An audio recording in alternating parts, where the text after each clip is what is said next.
Now, everybody here has probably had to hitch a ride on a highway in order to get where they need to be.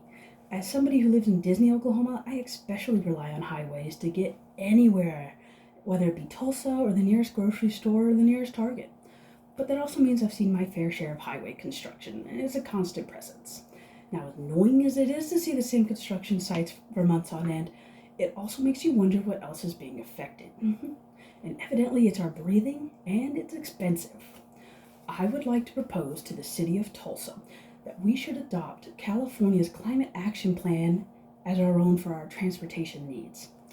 The air quality in Tulsa is gradually declining as the city's population grows, and it's due to the cars that are clogging the highways.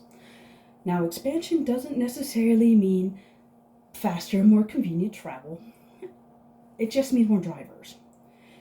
In 2024, Tulsa's Air Quality Commission summed up their research of 2023 by, quote, saying, "Where does the air pollution in Tulsa come from? It comes from a large number of commuters and a lack of strict regulations." And this is a problem because following that up, the American Lung Association also did their own research throughout all the major cities in 2024. And they go off of a grading system. Tulsa is currently at a letter D, which is a fail, due to the heavy amount of air particles from vehicles, and say it puts those with respiratory breathing problems at constant risk just by breathing in the air of the city. Now, Tulsa does need to change its transportation model, and I suggest the California's CAPTI in order to nip this particular problem in the bud. Now, to sum up CAPTI, we use a quote from Secretary David Kim, who says CAPTI is not about taking things away from people. It does not say do not drive, nor does it take away your car. It's about giving people options, which is wonderful for the city of Tulsa in order to have more options, basically. Now, this also follows up with Minnesota Transportation Institute, which is also quoted saying, "Decarbonization transportation is an ambitious yet achievable goal that requires a strong emphasis on alternative transportation modes to make transit and active transportation more accessible and appealing than driving." The more additions to transportation that we have for Tulsa than highways, the higher chance that we have of defeating the air pollution problems that are currently afflicting us.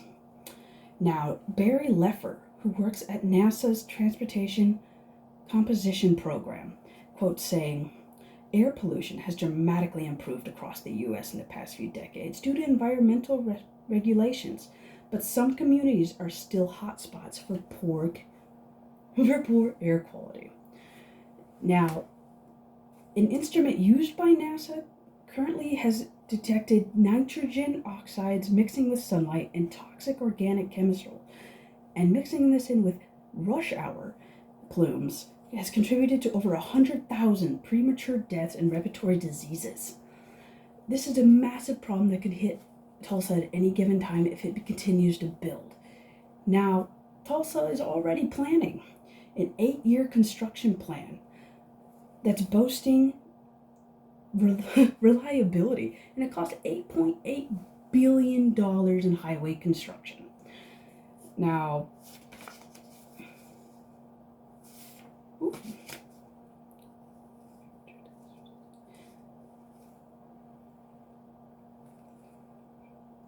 that is a massive amount of money that goes towards repairs or more serious issues than Tulsa, such as more effective buses or tram systems, which they can take to, just like California, which is one of the worst, most polluted areas in the country. I would like to end our time together by emphasizing that we need to end highway expansion to improve Tulsa's way of life. If California holds some of the most polluted cities in North America, I feel we should follow their example and start early before it's too late. As a community, we can begin our climate action plan before and vote on better solutions